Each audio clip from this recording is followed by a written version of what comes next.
अल्लाहुम्मा सल्लि अला सय्यिदिना व मौलाना मुहम्मदिन। आका के घर में मुर्गे और मुर्गियां भी थी। एक ज़ईफ़ तरीन रिवायत में आता है कि जिस घर के अंदर मुर्गा हो तो उस घर के अंदर शैतान दाखिल नहीं होता। वजह मुर्गा क्या तावीज़ क्या? जानवरों की बोली की भी ताबीर है। अलम तरा अन्नल्लाह युसब्बिहु लहू मन फिस समावाति वल अर्द वत्तैरु साफ़ात। अल्लाह ताला फरमाते हैं ज़मीन व आसमान में जो कुछ है सब के सब अल्लाह की तस्बीह बयान करते हैं। यहाँ तक के परिंदे भी तस्बीह बयान करते हैं। वो भी नमाज पढ़ते हैं लेकिन उनके नमाज का तर्जुमा अलग होगा, उनके नमाज का तरीक़ा अलग होगा। कभी कभार तो बास परिंदे हमारी तरह भी सजदे करते हैं। देखे नहीं कि हरमैन शरीफैन की कुछ कबूतरों के अबाबीलों की तस्वीरें आती हैं। ये मजाक नहीं, हकीकत है, क्योंकि उनके दिल के अंदर भी अल्लाह की मोहब्बत है, उनके दिल के अंदर भी नबी की मोहब्बत है, उनके दिल के अंदर भी हरमैन शरीफैन की अकीदत है, एहतराम है। इसीलिए हमने भी देखा, आपने भी देखा, हमारे घरों में कबूतर पालो, नीचे का हिस्सा गिलाज़त, तुम्हारे घरों में कबूतर पालो, नीचे का हिस्सा गिलाज़त, दूसरे और मकामात में कबूतर पालो, आगे नीचे पीछे का हिस्सा गिलाज़त से तर हो जाता है। लेकिन मौलाना भी देखे हैं, आजिज़ भी देखा है। आप में से वो लोग जो हरमैन शरीफैन की ज़ियारत से माला माल हुए हैं, देखे होंगे हज़ारों की तादाद में हरमैन शरीफैन में कबूतरें उड़ते और फिरते और दाना चुनते हैं। लेकिन मस्जिद नबवी का इहाता और मस्जिद हराम का इहाता गिलाज़त से पाक होता है। ये कबूतरों के दिलों में हरमैन की अकीदत नहीं तो और क्या है।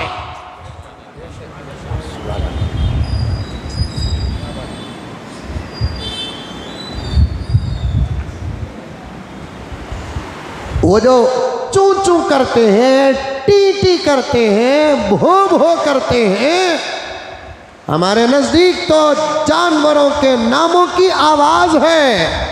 लेकिन अल्लाह तबारक व ताला का कलाम कहता है ये आवाज़ नहीं, ये उनका जिक्र है, ये उनकी तस्बीह है, ये उनके नमाज का तरीक़ा है। नमाज हर नबी की उम्मत में थी लेकिन तरीक़े बदलते रहे।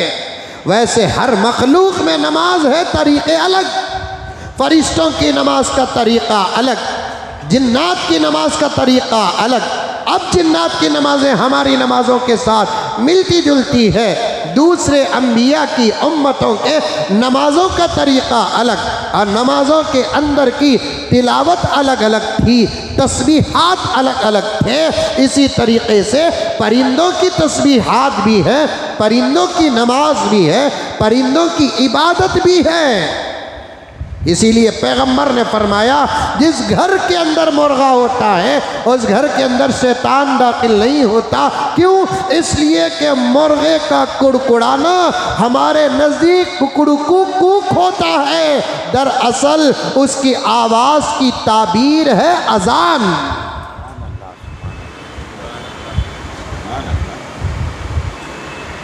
मौलाना बैठे हैं, पूछ कर देखिए, मिशकात में रिवायत मौजूद है, दूसरी हदीस की किताबों में रिवायत मौजूद है। आका ने फरमाया ला तसुब्बुद्दीका, मुर्गे को गाली मत दो, फ़इन्नहु युअज़्ज़िनु लिस्सलाह, वो अजान देता है, अजान। और एक रिवायत में है यस्तैक़िज़ु लिस्सलाह, नमाज के लिए उठाता है वो।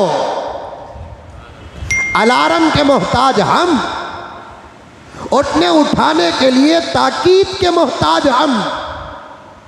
कौन सी घड़ी, कौन सा अलार्म, कौन सा मोबाइल है मुर्गे के पास, कितने ही अंधेरे में बंद कर दो, लेकिन सुबह के फजर के वक्त वो ज़रूर बांग देता है। कैसे बांग देता है? मुर्गे को फरिश्तों का उतरना और फरिश्तों का चढ़ना नज़र आता है, और जब फजर के वक्त फरिश्तों को उतरते देखता है मुर्गा, वो अल्लाह तबारक व तआला का शुक्र अदा करते हुए अजान देता है। अजान। और एक रिवायत में है, प्यारे आका ने फरमाया, सब कह दो सल्लल्लाहु अलैहि वसल्लम, मुर्गा अजान दे, बांग दे, फौरन अल्लाह के पास दुआ मांगो। वस्अलुल्लाह मिन फौली, अल्लाह से उसका फजल मांगो, उसकी रहमत मांगो, उसकी बरकत मांगो। क्यों?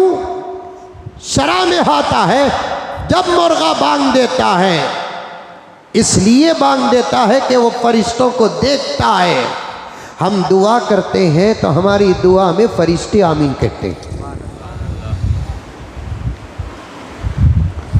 कुत्ता भौंकता है या गधा हाँकता है, फौरन अल्लाह की पनाह चाहो, इसलिए कि कुत्ते और गधों को शैतान नजर आते हैं। क्या क्या असबाब है इस्लाम में, क्या क्या बातें बताई प्यारे आका सल्लल्लाहु अलैहि वसल्लम ने। क्या पालना, क्या नहीं पालना, इसका भी सबक प्यारे आका सल्लल्लाहु अलैहि वसल्लम ने दिया है।